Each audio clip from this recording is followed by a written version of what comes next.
نحمدہ ونصلی ونسلم علی رسولہ الکریم اما بعد فاعوذ باللہ من الشیطان الرجیم بسم اللہ الرحمن الرحیم۔ درس الادب المفرد کے ساتھ پھر حاضر ہیں، اور آج کا جو درس ہے یہ حدیث نمبر 660 سے شروع ہو رہا ہے، اور یہ روایت حضرت ابان بن عثمان رضی اللہ تعالی عنہما سے روایت ہے کہ انہوں نے اپنے والد حضرت عثمان رضی اللہ تعالی عنہ سے سنا۔ انہوں نے فرمایا کہ میں نے نبی کریم صلی اللہ علیہ وآلہ وسلم کو یہ فرماتے ہوئے سنا کہ جس نے ہر دن کی صبح کو اور ہر رات کی شام کو 3 مرتبہ یہ کہا بسم اللہ الذی لا یضر مع اسمہ شیء فی الارض ولا فی السماء وہو السمیع العلیم، ہم نے اللہ کے نام سے صبح یا شام کی جس کے نام کے ساتھ کوئی چیز زمین میں اور آسمان میں نقصان نہیں پہنچاتی، اور وہ سننے والا جاننے والا ہے، تو اس کو کوئی چیز نقصان نہیں پہنچائے گی۔ عمومی طور پر یہ جو کلمات ہیں یہ پڑھتے رہنا چاہیے، لیکن خاص کر جب ہم کھانا کھاتے ہیں تو یہ الفاظ کھانا کھانے کی دعا میں بھی پڑھے جاتے ہیں، یعنی یہی کلمات یہ کھانا کھانے کی دعا بھی ہے۔ پھر آگے حضرت ابان کو بعض اعضاء پر فالج کا اثر تھا۔ جس شخص سے حدیث بیان فرما رہے تھے وہ آپ پر نظریں ڈال رہا تھا، جس کا مقصد یہ تھا کہ اگر انہوں نے یہ دعا پڑھی تھی تو فالج کا اثر کیوں ہوا۔ حضرت ابان اس کی نظروں کو دیکھ کر سمجھ گئے اور فرمایا کہ حدیث تو بلا شبہ ایسے ہی ہے جیسے کہ میں نے تجھ کو بیان کیا۔ میں نے اس دن یہ دعا نہیں پڑھی تھی جس دن مجھے فالج پہنچا، تاکہ اللہ تعالیٰ کی قضا اور قدر نافذ ہو جائے۔ اب آگے امام بخاری رحمۃ اللہ علیہ باب لائے ہیں، یہ باب نمبر 288 ہے، اور اس کا عنوان ہے جہاد فی سبیل اللہ میں دشمن کے مقابل صف بنانے کے وقت کی دعا۔ حضرت سہل بن سعد الساعدی رضی اللہ تعالی عنہ نے فرمایا کہ 2 وقتوں میں سے آسمان کے دروازے کھولے جاتے ہیں، اور ایسا بہت کم ہوتا ہے کہ ان وقتوں میں دعا رد کی جائے، جب اپنے وقت پر اذان ہونے لگے اور جب اللہ تعالیٰ کے راستے میں دشمن کے مقابل میں صف بندی کی جائے۔ تو بندہ جب دعا مانگتا ہے تو اللہ تعالیٰ اس دعا کو قبول فرماتا ہے۔ پھر آگے یہ باب نمبر 289 ہے، اور یہاں سے آقا علیہ الصلوۃ والسلام کی وہ دعائیں شروع ہو رہی ہیں جو مختلف مقامات پر آقا علیہ الصلوۃ والسلام نے مانگی ہیں اور امت کو جس کی تعلیم دی ہے۔ اب اس کے اندر جو پہلی روایت ہے یہ حدیث نمبر 662 ہے۔ حضرت ابی سرمہ رضی اللہ تعالی عنہ نے فرمایا کہ رسول اللہ صلی اللہ علیہ وآلہ وسلم یوں فرمایا کرتے تھے کہ اللہ، میں آپ سے اپنے لیے غنا یعنی مالداری یا بے نیازی کا سوال کرتا ہوں، اور اپنے متعلقین کے غنا کا سوال کرتا ہوں۔ پھر آگے حدیث نمبر 663 ہے، اور یہ حضرت شتیر بن شکل بن حمید اپنے والد سے روایت کرتے ہیں، میں نے عرض کی یا رسول اللہ صلی اللہ علیہ وآلہ وسلم، مجھے کوئی دعا بتائیے کہ جس سے میں نفع اٹھاؤں۔ آپ نے فرمایا تو اس طرح کہہ، اللہم عافنی من شر سمعی و بصری و لسانی و قلبی و شر منی، اے اللہ مجھے عافیت دے میرے کانوں کے شر سے، اور میری آنکھوں کے شر سے، اور میرے دل کے شر سے، اور میرے مائع دافق کے شر سے۔ اور حضرت وکیع نے مائع دافق کے شر سے پناہ مانگنے کا مطلب بتاتے ہوئے فرمایا کہ اس میں زنا میں واقع ہونے سے پناہ مانگنا مراد ہے۔ پھر آگے حدیث نمبر 664 ہے، حضرت عبداللہ بن عباس رضی اللہ تعالی عنہما نے بیان کیا کہ نبی پاک صلی اللہ علیہ وآلہ وسلم یوں دعا فرمایا کرتے تھے، اے اللہ میری اعانت فرما، میرے مقابلہ میں کسی کی اعانت نہ فرما، اور میری مدد فرما، اور میرے مقابلے میں کسی کی مدد نہ فرما اور میرے لیے ہدایت کو آسان فرما۔ پھر آگے حدیث نمبر 665 ہے۔ حضرت عبداللہ بن عباس رضی اللہ تعالی عنہما نے بیان کیا کہ نبی پاک صلی اللہ علیہ وآلہ وسلم یوں دعا فرمایا کرتے، اے اللہ میری اعانت فرما، میرے مقابلے میں کسی کی اعانت نہ فرما، اور میری مدد فرما اور میرے مقابلے میں کسی کی مدد نہ فرما، اور میرے لیے اچھی تدبیر فرمائے، اور میرے مقابلے میں کوئی آنا چاہے تو اس کی تدبیر کو کامیاب نہ فرمائیے، اور میرے لیے ہدایت کو آسان فرما دے، اور اس کے مقابلے میں میری مدد فرما جو مجھ پر زیادتی کرے۔ یہ آقا علیہ السلام کتنے پیارے الفاظ ہیں دعا کے۔ پھر اسی طرح آگے دعا کا حصہ ہے کہ اے رب میرے، مجھے بنا دے آپ کا بہت شکر کرنے والا، آپ کو بہت زیادہ یاد کرنے والا، آپ سے ڈرنے والا، آپ کا بہت زیادہ فرما بردار، آپ کی طرف رجوع کرنے والا، عاجزی کرنے والا، متوجہ ہونے والا۔ میری توبہ قبول فرما، میرے گناہوں کو دھو دے، اور میری دعا کو قبول فرما، اور میرے عذر کو قبول فرما، اور میرے دل کو ہدایت دے، اور میری زبان کو درست فرما دے، اور میرے دل کے کھوٹ کو دور فرما دے۔ اب ظاہر ہے یہ حدیث مفائی کی حدیث ہے، تعلیم امت کے طور پر آقا علیہ السلام امت کی تربیت فرما رہے ہیں کہ آقا علیہ السلام اپنی سنت طیبہ سے لوگوں میں اپنے امتیوں کو یہ سکھا رہے ہیں کہ اپنے رب سے کیا مانگے۔ پھر آگے حدیث نمبر 666 ہے۔ حضرت محمد بن کعب القرظی رضی اللہ تعالیٰ عنہ روایت ہے کہ معاویہ بن ابی سفیان رضی اللہ تعالیٰ عنہ نے منبر پر یہ دعا کی، اے اللہ جو کچھ آپ دے اس کا کوئی روکنے والا نہیں، اور اس کا کوئی دینے والا نہیں جسے اللہ روک دے، اور کسی مالدار کو تیرے عذاب سے مالداری نہیں بچا سکتی، اور جس کے ساتھ اللہ تعالیٰ بھلائی کا ارادہ فرماتے ہیں اس کو دین میں سمجھ بوجھ عطا فرماتا ہے۔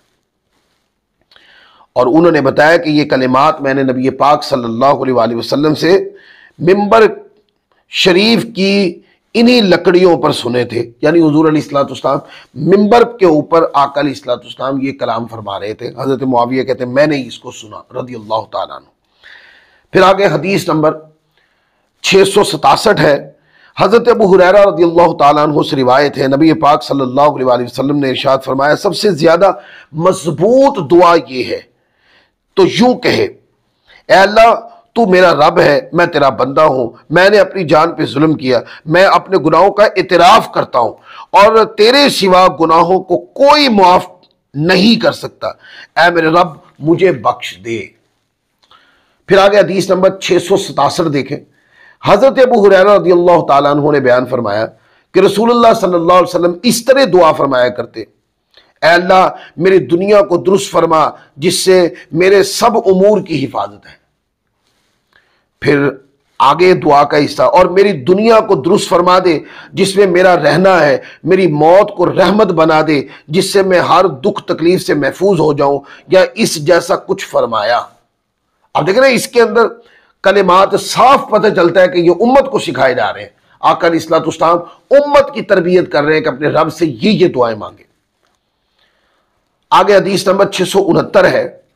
حضرت ابو ہریرہ رضی اللہ تعالیٰ عنہ نے بیان فرمایا کہ نبی پاک صلی اللہ علیہ وآلہ وسلم پناہ مانگا کرتے تھے مصیبت کی شدت سے، بد نصیبی کے پہنچنے سے، بری تقدیر سے، اور دشمنوں کے خوش ہونے سے۔ سفیان نے کہا کہ حدیث میں 3 باتیں تھیں، میں نے ایک زیادہ کر دی، مجھے یاد نہیں رہا کہ وہ کون سی ہے، لیکن آقا علیہ السلام کی دعا انہوں نے نقل کی۔ آگے حدیث نمبر 670 ہے۔ حضرت عمر رضی اللہ تعالی عنہ نے فرمایا کہ آقا علیہ السلام 5 باتوں سے پناہ مانگا کرتے، کاہلی سے، بخل سے، بڑے بڑھاپے سے، سینے کے فتنے سے، قبر کے عذاب سے۔ آقا علیہ السلام پناہ مانگتے۔ میں بار بار یہ الفاظ دہرا رہا ہوں کیونکہ امت کو اس کی تعلیم ہی حضور کی سنت سے ملنی تھی، تو یہ احادیث آقا علیہ السلام کی مفاہی پر مبنی ہے، تعلیم امت کے طور پر ہے کہ سنت نبوی امت کی تربیت فرما رہی ہے کہ اپنے رب سے یہ چیزیں مانگیں۔ آگے حدیث نمبر 671 دیکھیں۔ حضرت انس بن مالک رضی اللہ تعالیٰ عنہ بیان فرماتے ہیں کہ آقا علیہ السلام یہ دعا فرمایا کرتے، اے اللہ میں آپ سے پناہ مانگتا ہوں عاجز ہونے سے، اور آگے ہے، اور کاہلی سے، بزدلی سے، زیادہ بڑھاپا ہونے سے، اور میں آپ سے پناہ مانگتا ہوں زندگی اور موت کے فتنے سے، اور میں آپ سے پناہ مانگتا ہوں قبر کے عذاب سے۔ پھر آگے حدیث نمبر 672 ہے، انس بن مالک رضی اللہ تعالیٰ عنہ سے ہی روایت ہے، آقا علیہ السلام نے یہ دعا فرماتے ہوئے سنا۔ انہوں نے آقا علیہ السلام فرما رہے تھے اللہ کی بارگاہ میں، اے اللہ میں آپ سے پناہ مانگتا ہوں فکر مندی سے، رنج سے، بے بس ہو جانے سے، کاہلی سے، بزدلی سے، بخل سے، قرض کے غالب ہونے سے، اور لوگوں کے غالب ہونے سے۔ اللہ اکبر۔ پھر آگے حدیث نمبر 673 ہے، حضرت ابو ہریرہ رضی اللہ تعالیٰ عنہ سے روایت ہے، نبی کریم صلی اللہ علیہ وآلہ وسلم کی دعاؤں میں سے ایک دعا یہ بھی ہے، اے اللہ میرے اگلے پچھلے تمام گناہ معاف فرما، اور وہ گناہ جو میں نے پوشیدہ طور پہ کیے، جو ظاہری طور پر کیے، سب کو بخش دے، اور ان گناہوں کو بخش دے جن کو آپ مجھ سے زیادہ جانتے ہیں، بے شک آپ آگے بڑھانے والے اور پیچھے ہٹانے والے، اور آپ کے سوا کوئی معبود نہیں۔ دیکھیں یہ الفاظ بتاتے ہیں کہ آقا علیہ السلام کی جو شان ہے وہ تو گناہوں سے مبرہ ہے، پاک ہے۔ اللہ تعالیٰ کے انبیاء ہر طرح کی گناہوں سے پاک ہوتے ہیں۔ تو پھر اس دعا کے اندر یہ جو کلمات ہیں یہ کس لیے؟ یہ کلمات امت کی تربیت کے لیے، یہ امت کی تعلیم کے لیے، یہ امت کو سکھایا کہ رب سے ان چیزوں کو مانگو۔ خیر مانگنے کے طریقے آقا علیہ السلام کی سنت سکھا رہی ہے۔ حدیث نمبر 674 ہے، حضرت عبداللہ رضی اللہ تعالیٰ عنہ سے روایت ہے، نبی پاک صلی اللہ علیہ وآلہ وسلم یہ دعا فرمایا کرتے، اے اللہ میں آپ سے ہدایت کا اور پاک دامنی کا اور غنی کا سوال کرتا ہوں۔ آگے حدیث نمبر 675 دیکھیں، سمامہ بن حسن سے روایت ہے، انہوں نے ایک بڑے میاں کو بلند آواز سے یہ کہتے ہوئے سنا، اے اللہ میں آپ کی پناہ لیتا ہوں شر سے، میری پناہ لینے میں کوئی چیز مخلوط نہ ہو۔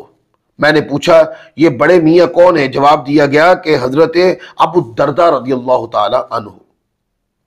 پھر آگے حدیث نمبر 676 ہے، حضرت عبداللہ رضی اللہ تعالی، عبداللہ بن ابی اوفا رضی اللہ تعالی عنہ سے روایت ہے، نبی پاک صلی اللہ علیہ وسلم یوں دعا فرمایا کرتے تھے، اے اللہ مجھے پاک کر دے برف، اولوں اور ٹھنڈے پانی کے ذریعے جیسے میلا کپڑا میل سے صاف کیا جاتا ہے۔ اے اللہ، اے ہمارے رب، آپ کے لیے ہی سب تعریف ہے جو آسمان کو بھر دے اور زمین کو بھر دے اس چیز سے بھر کر جو تو چاہے۔ اس کے بعد یہ کلمات حدیث کی۔ پھر آگے حدیث نمبر 677 ہے، حضرت انس بن مالک رضی اللہ تعالیٰ عنہ سے روایت ہے، نبی کریم صلی اللہ علیہ وسلم اکثر یہ دعا فرمایا کرتے، اے اللہ ہم کو دنیا میں بھی بھلائی دے، آخرت میں بھی بھلائی دے، ہم کو دوزخ کے عذاب سے محفوظ فرما۔ شعبہ نے بیان کیا کہ میں نے یہ روایت عبادہ کو بیان کی تو انہوں نے کہا کہ حضرت انس بن مالک یہ دعا کیا کرتے تھے، رسول اللہ صلی اللہ علیہ وسلم کا اس میں گرامی ذکر نہیں کیا۔ آگے حدیث نمبر 678 ہے، حضرت ابو ہریرہ رضی اللہ تعالیٰ عنہ سے روایت ہے، آقا علیہ السلام یہ دعا فرمایا کرتے، اے اللہ میں آپ سے پناہ مانگتا ہوں فقر سے، قلت سے، ذلت سے، اور میں آپ سے پناہ مانگتا ہوں اس بات سے کہ میں ظلم کروں یا مجھ پر ظلم کیا جائے۔ آگے حدیث نمبر 679، حضرت ابو امامہ رضی اللہ تعالیٰ عنہ نے بیان فرمایا کہ ہم نبی کریم صلی اللہ علیہ وآلہ وسلم کے پاس بیٹھے ہوئے تھے، آپ نے بہت سی دعائیں فرمائی جن کو ہم یاد نہ کر سکے۔ ہم نے عرض کیا آپ نے ایسی دعا فرمائی جس کو ہم یاد نہیں کر سکے۔ آپ نے فرمایا ان قریب میں تمہیں ایسی چیز بتاؤں گا جو ان سب کو جامع ہوگی۔ کیا اے اللہ ہم آپ سے اس چیز سے پناہ مانگتے ہیں جس سے تیرے نبی محمد مصطفیٰ صلی اللہ علیہ وسلم پناہ مانگی تھی۔ اے اللہ آپ ہی سے مدد طلب کی جاتی ہے اور آپ ہی حاجت روائی فرماتے ہیں، گناہ سے بچنے، نیکی پر لگنے کی طاقت صرف اللہ ہی کی طرف سے۔ اور آگے حدیث نمبر 680، حضرت عمرو بن شعیب اپنے والد سے وہ اپنے وہ ان کے دادا سے روایت کرتے ہیں، انہوں نے نبی کریم صلی اللہ علیہ وآلہ وسلم کو یہ فرماتے ہوئے سنا، اے اللہ میں آپ سے مسیح دجال کے فتنے سے پناہ مانگتا ہوں اور میں آپ سے دوزخ کے فتنے سے بھی پناہ مانگتا ہوں۔ اب آج میں نے کافی ساری احادیث آپ کے سامنے پڑھی، اور یہ صرف آپ نے دیکھا میں زیادہ حدیثیں پڑھتا چلا گیا ہوں اور تشریح کی طرف میں نہیں گیا، اس لیے کہ میں نے چند جملوں کے اندر یہ باتیں آپ کو بتا دی کہ یہ جو دعائیں آقا علیہ الصلوۃ والسلام مانگ رہے ہیں، ان میں سے اکثر دعائیں ایسی ہیں جو آقا علیہ الصلوۃ والسلام تعلیم امت کے طور پر بیان کر رہے ہیں۔ اگر ہم ان دعاؤں میں جو آقا علیہ الصلوۃ والسلام اللہ سے مانگ رہے، پہلے کی حضور کی شان اس سے بڑی ہے، لیکن پھر بھی حضور مانگ رہے اللہ تعالیٰ سے، وہ کس کے لیے؟ امت کے لیے۔ تعلیم کس کے لیے؟ امت کے لیے۔ تو لہذا یہ احادیث اور اس کے اندر جو اس طرح کے مضامین ہیں وہ تمام مفاہیم پر مبنی ہے، تعلیم امت کے طور پر اس کو بیان کیا جاتا ہے، اور سنت نبوی نے امت کی تربیت کی ہے کہ اپنے رب سے اس طرح مانگیں۔